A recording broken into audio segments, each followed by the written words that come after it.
Gracias, amigos, por continuar en nuestra sintonía. Como les habíamos adelantado, nos acompaña el presidente del Poder Judicial, el juez Duberlí Rodríguez, a quien agradecemos su presencia esta mañana. ¿Cómo está, doctor Rodríguez? Gracias por estar con nosotros. Gracias, don Enrique, y también un saludo por medio de este canal del Estado a todos los televidentes a nivel nacional. Cuéntenos primero la situación del poder que usted dirige. ¿Qué está pasando con la huelga de los trabajadores del Poder Judicial? Es casi ya una tradición, casi como el Señor de los Milagros, salen en huelga los trabajadores del Poder Judicial. Usted ha mantenido una reunión con la primera ministra Mercedes Arauz, incluso con los secretarios de los sindicatos, y se supone que se está llegando a una escala remunerativa. ¿Cuáles son las exigencias en realidad y qué deberíamos hacer para no vivir todos los años prácticamente esta situación? En primer lugar, tengo que señalar, porque la opinión pública tiene que saber, que nosotros no hemos dejado de hacer todas las gestiones orientadas a lograr mejoras para nuestros trabajadores, que son los peor pagados de la administración pública. Sin embargo, todo tiene su cauce. No puede ser toda una cosa anárquica en las reclamaciones. Nos hemos reunido el día lunes con el presidente del Congreso de la República, don Luis Galarreta, quien nos ha abierto las puertas y nos ha anunciado que va a conversar con los voceros de las bancadas políticas para que los proyectos de ley que se han presentado referidos a la situación laboral de los trabajadores sean atendidos oportunamente, dictaminados y aprobados eventualmente en el Congreso. Eso está en el área del Poder Legislativo. Ahora, en el tema del Poder Ejecutivo, que es donde se discuten las mejoras económicas o remunerativas, hemos tenido ya una reunión anteayer con la presidenta del Consejo de Ministros y además con la señora Gloria Cooper, que es la ministra de Economía. Es decir, han estado las dos máximas autoridades que tendrían que ver con el tema con la caja. Con la caja con remuneraciones. Y ahí ellos han ratificado su compromiso expresado en el proyecto de ley de presupuesto general de la República del año 2018. En una disposición complementaria, ahí se dispone que el Ministerio de Economía y Finanzas estudiará una nueva escala remunerativa de los trabajadores del Poder Judicial, pero agrega una cosa muy interesante, que sea compatible con lo que perciben los otros trabajadores del sistema de justicia. Es decir, que hay que comparar con lo que gana un trabajador del Tribunal Constitucional, del Consejo de la Magistratura, etcétera. Entonces, eso para mí es un buen camino. Y adicionalmente también, en esta misma disposición, se faculta al MEF, al Ministerio de Economía, para otorgar un bono a favor de los trabajadores a propuesta del Poder Judicial y del Ministerio Público. Y como este proyecto todavía no está aprobado, es decir, se va a aprobar a fines de noviembre, como todo el mundo sabe que se aprueba el presupuesto a fines de noviembre y rige a partir del 1 de enero del 2018. Pero si ya está consignado como una norma, eso ya va a ser ley. Y más bien, yo diría que tendrían legitimidad los trabajadores para reclamar si es que esa ley no se cumple. Pero si esa ley todavía está en camino para aprobarse, pero es absolutamente seguro al 100% que se va a aprobar porque es la voluntad política del gobierno. Entonces no encuentro yo justificación para que una federación de las tres que existen, y sin que también se haya plegado el Sindicato de Lima, que es el más fuerte a nivel nacional, persista en una huelga. ¿Cuántos trabajadores están parando sus labores en estos momentos? Actualmente estarán parando pues un 30%. Comenzaron más o menos con un 40%, pero ya el día de ayer sindicatos a nivel nacional que son bases de esta federación que preside el señor Virlan Camargo han comenzado ya a trabajar porque se han dado cuenta que las gestiones están por buen camino y ya no tiene sentido, justificación para persistir en esta huelga. Los proyectos de ley, para que me permita, que ya se han presentado y que están caminando son el proyecto de exclusión de la ley Servir, el proyecto de la carrera del servidor judicial, el pase del régimen laboral del CAS a 728, todo eso está caminando. Incluso el día de ayer la congresista Úrsula Letona, que es la presidenta de la Comisión de Constitución, me ha mandado un oficio donde nos está convocando para el día 31 de octubre para justamente abordar o sustentar dos proyectos de ley. El de la modificación del artículo 145 de la Constitución, que está referido a la potestad que tenga el Poder Judicial para tener autonomía presupuestal, vale decir, para que nosotros elaboremos nuestro presupuesto como lo hacen los otros dos poderes del Estado. Y además nosotros hemos planteado que sea en un porcentaje no menor del 4% del presupuesto general de la República. Esta norma también está orientada a poder en el futuro atender las reclamaciones de los trabajadores. Entonces, las puertas de los otros dos poderes del Estado están abiertas. Yo nunca les he cerrado las puertas a los trabajadores del Poder Judicial. Incluso ayer me he vuelto a reunir con ellos, donde estaban incluso sindicatos de diferentes provincias del Perú y les he hecho una explicación detallada de lo que se está haciendo. Por tanto, yo no encuentro ninguna justificación para que se persista en la huelga y yo espero que la federación que preside el señor Virlan Camargo, en una muestra de madurez y que todos juntemos fuerzas para ir a seguir realizando las gestiones que ya estamos haciendo, pues ya levanten la huelga. Bien, vamos a un par de temas de coyuntura, a ver si al final podemos retomar esta materia para que nos cuente un poco el tema de los sueldos de los trabajadores. La indignación ciudadana con las violaciones, las agresiones sexuales, vemos pues otra vez casos lamentablemente hasta de una bebé de 2 años violada por su padre, hasta lo que hemos visto pues en el censo. No es que sea nuevo, pero hay estas olas pues de indignación que uno se pregunta si se podrían aprovechar para realmente mejorar esa situación. Usted se ha referido que el tema no es de penas. Hay organizaciones que dicen que sí, que hay un tema incluso de atenuantes que se sigue no funcionando, que el Poder Judicial no se adapta a esta nueva realidad. ¿Dónde ve actualmente el problema? ¿Cómo podría mejorarse? ¿Cómo la mujer peruana podría sentirse más protegida a partir de la función, en este caso, del Poder Judicial? A ver, desde el punto de vista del Poder Judicial, Sí. en el tema estrictamente ya de penas, los jueces del Perú tenemos que atenernos a lo que dice el Código Penal. Y cada delito tiene un mínimo y un máximo de pena. En el caso que nos ocupa de la víctima de agresión sexual en el día del censo, esa situación ha sido ubicada por el Ministerio Público en el tipo base de los delitos de violación de la libertad sexual, que es el artículo 170. Y en el artículo 170 se consigna una pena entre 6 a 8 años sin modalidad agravada. Porque si hubiera la modalidad agravada, por ejemplo, a mano armada, con el concurso de más de una persona, 2, 3, ¿no? En ese caso, por ejemplo, la pena sí es de 12 a 18 años. Y si fuera una niña de 10 años para abajo, la pena es cadena perpetua. No es que o sea, el caso de esta niña de 2 meses, de esta bebita de 2 meses, así es. Tiene que ser cadena perpetua hipotéticamente, cuando para un sea salvaje condenado, le pueden aplicar perfectamente la pena de cadena perpetua, que es la pena máxima que tenemos en el sistema punitivo del Perú, porque aquí no tenemos pena de muerte. En el tema de la señora que ha sido agredida, la pena obviamente aparece como muy benigna, de 6 a 8 años, pero si existiera la voluntad política de nuestros legisladores, pues sencillamente también se puede incrementar la pena, está en el terreno de ellos. Pero ya también lo digo una vez más. ¿Cuál sería la razonabilidad en un aumento de pena? ¿Qué aumento de pena se podría dar? Por ejemplo, en un caso este es una señora o una mujer que cumple con un papel cívico, incluso pues de empadronadora, y es asaltada de esta forma. Yo creo que podría incorporarse alguna agravante, por ejemplo, la situación de encontrarse, digamos, en una situación casi como de soledad. Así es. O sea, no hay nadie que la pueda apoyar, entonces porque está solita frente al agresor y sobre todo que... Cumpliendo con su labor. Y que este agresor está aprovechando de la confianza.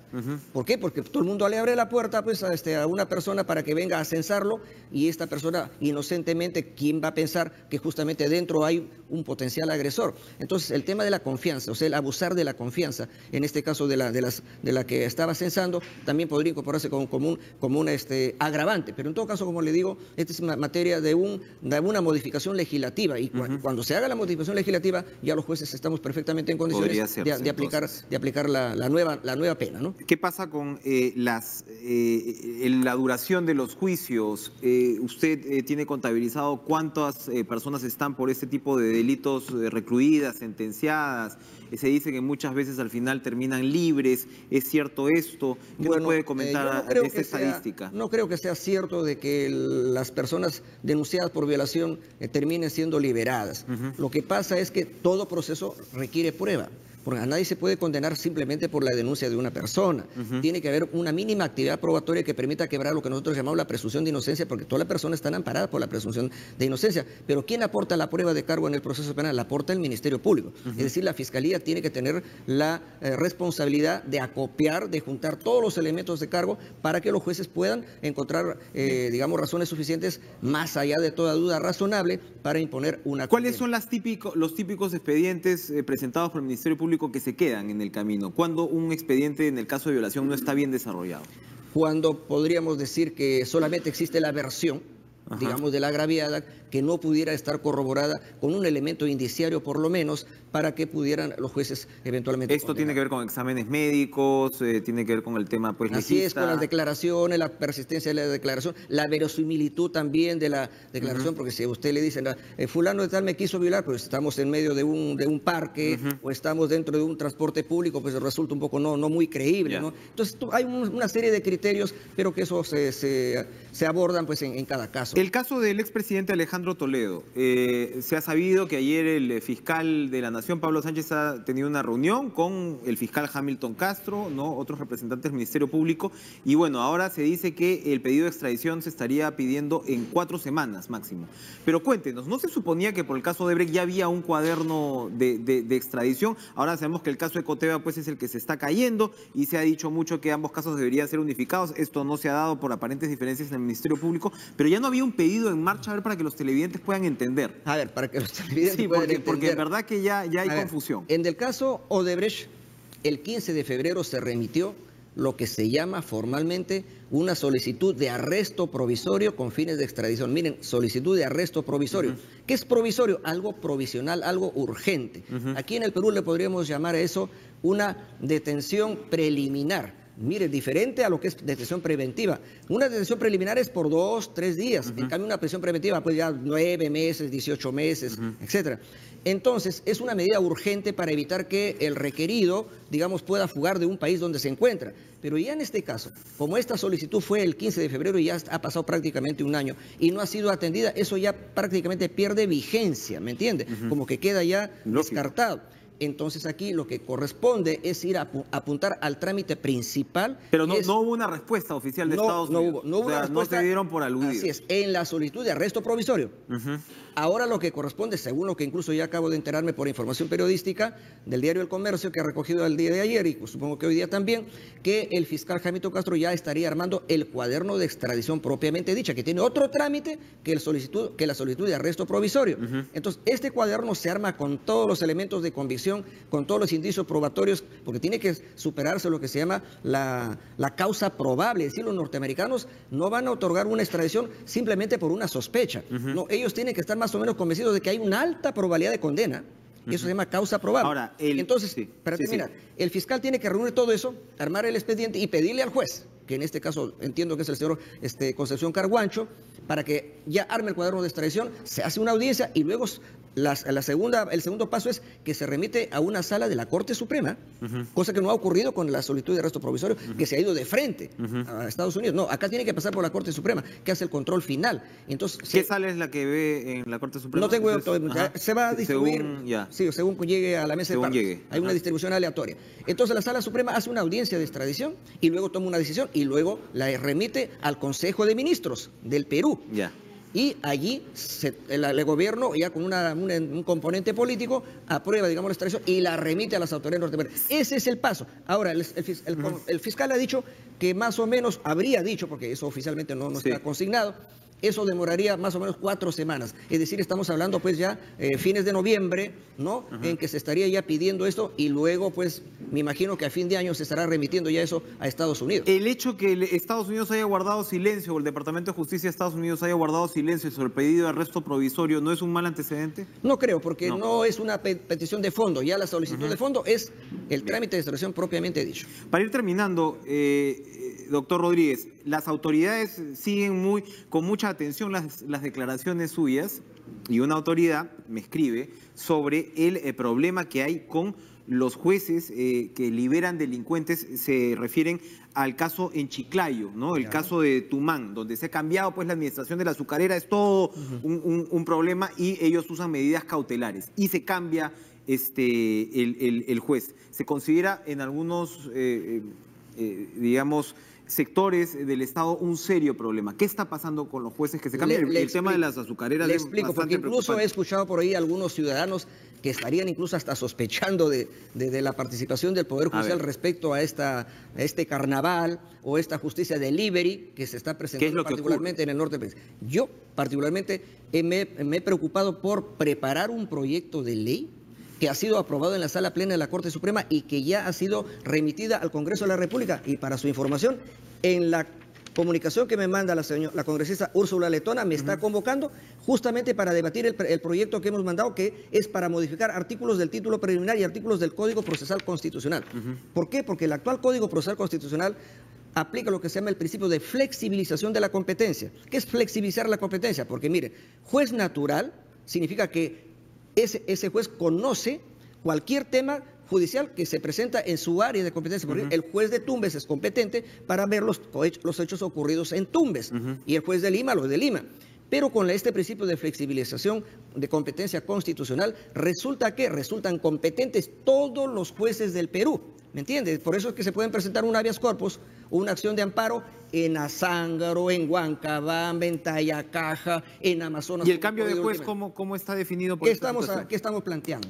Que se vuelva más rígido ese principio de flexibilización y se disponga que cuando se quiere demandar la nulidad de una resolución judicial que ya tiene la autoridad de cosa juzgada, las que incluso han pasado por la Corte Suprema, el juez competente sea el del distrito judicial donde se emitió esa resolución. Vale decir, si se quiere cuestionar una resolución de los jueces de Chiclayo, tiene que presentarse necesariamente en Chiclayo la acción de amparo o de habeas corpus. Pero además estamos planteando, para salir de toda sospecha, porque a veces los jueces de primera instancia a veces son muy tentados, digamos, por la corrupción, hemos planteado de que la primera instancia no sea un juez de primera instancia, sino una sala superior. Si es una acción de amparo, se presenta ante una sala civil de la Corte Superior, y sea habeas corpus ante una sala penal de la Corte Superior. Para aclarar, ¿los jueces han sido cambiados por habeas corpus o por decisiones judiciales? Porque por habeas corpus, entiendo yo, hay el tema de cautelares también, ¿no? Con respecto al cambio de la administración. ¿Quién decide sobre el cambio del juez, finalmente? No, quien decide sobre el cambio del juez, obviamente, es el presidente de cada corte, pero tengamos en cuenta una cosa. Si son jueces titulares, quien los ha nombrado es el Consejo Nacional de la Magistratura, y el Consejo les dice, usted va a ser juez titular de la provincia de Bongará, capital Jumbía, Amazonas. Y nosotros no lo podemos cambiar, porque él tiene un título con ese nombramiento. Ahora, si fuera un juez supernumerario, que es una suerte de juez suplente, que se invita de los abogados libres, ahí sí el presidente de la Corte tiene la potestad de cambiarlo. Pero para mí lo más importante es que el Congreso apruebe esta ley, que ya también ha sido, digamos, trabajada o discutida en la Comisión de Justicia que preside el congresista Belaunde. Yo he estado ya sustentando esta modificación, y voy a ir el día 31 a la Comisión de Constitución para también volver a sustentar esta... Tenemos 2 minutos que quiero aprovechar con usted, comentando el tema del Tribunal Constitucional. Usted seguramente no tiene por qué opinar sobre una decisión del Tribunal Constitucional en el sentido de este asunto de la lesa humanidad del Frontón, ¿no? Hay incluso unos jueces, unos magistrados del Tribunal Constitucional, doctor Espinosa, otros 2 jueces más,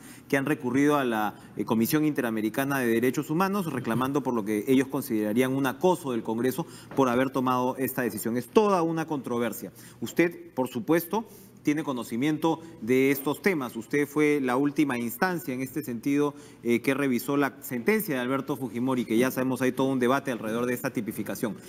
¿Aplica o no aplica crimen de lesa humanidad para un caso como el del Frontón, cuando, por ejemplo, el propio Estatuto de Roma dice que no es retroactivo?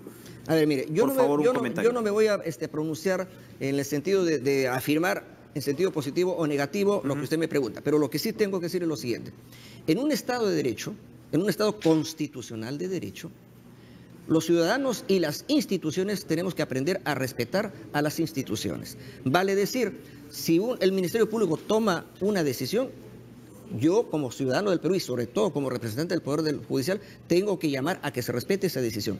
Y si los jueces también toman una decisión, soy el primero en estar, digamos, obligado también a pedir que se respete esa decisión, sin que eso signifique que yo pudiera estar totalmente de acuerdo o en desacuerdo con esa decisión, porque el Estado de Derecho es eso, respeto a las instituciones y sus decisiones, porque si no, vamos a un estado de anarquía donde las autoridades no se les permite desempeñar sus funciones. Entonces yo lo único que hago un llamado es a que se respeten las decisiones de las instituciones, del Poder Judicial, del Ministerio Público y también obviamente del Tribunal Constitucional. Un llamado a la autonomía, al contrapeso de poderes democráticos es lo que hace el presidente del Poder Judicial, Duberly Rodríguez, a quien agradecemos como siempre esta mañana su visita, temas bastante interesantes de mucha actualidad, y nosotros a las 8 en punto de la mañana, puntualidad prusiana, nos vamos a los titulares de esta hora.